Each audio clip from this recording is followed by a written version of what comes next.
Before you start writing your own code, you should be familiar with how that code is processed so that you have an idea of how your applications will react when you start writing ActionScript. Remember that ActionScript runs in the Flash player, so your movie actually has to be playing in order for code to be processed.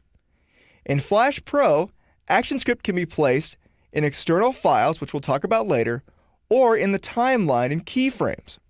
You can tell where ActionScript is in the timeline by looking for the lowercase a inside of a keyframe. So I'll click the first keyframe of layer 1 and open the Actions panel with Option F9 on the Mac or F9 on the PC. ActionScript code runs one line at a time in small fractions of a second. In fact, many lines are processed in one frame, which could be 1/60th of a second or 1/24th of a second. So the code is processed very quickly.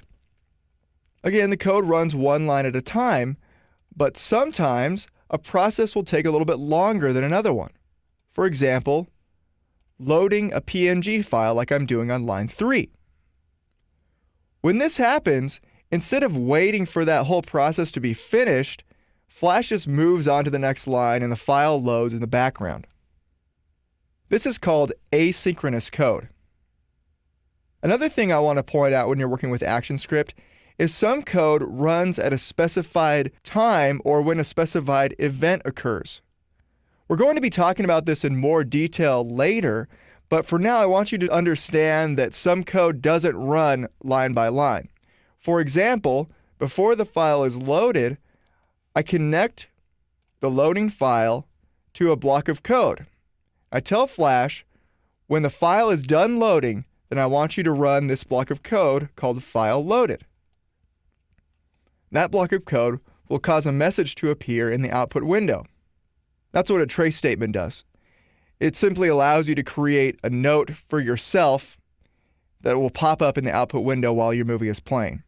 It can be used to fix problems in your code. So before I test the movie, I just want to point out that I have these trace statements here to demonstrate in what order the code is processed. So I have the file loading on line 3, and then the trace statement that says started loading file on line 4. So that's after the file starts loading. And then once the file is done loading, then you'll see file loaded in the output window. So I'll test the movie, and it says started loading file, and then file loaded after that in the output window. So you can see that the file starts loading, and then Flash just moves on to the next line, and when the file is complete, this block of code runs. So what I want you to take out of this is I want you to remember that ActionScript code is processed in the Flash player, is asynchronous, so commands that take more time to complete, like a loading file, may still be running while Flash moves on to other lines of code.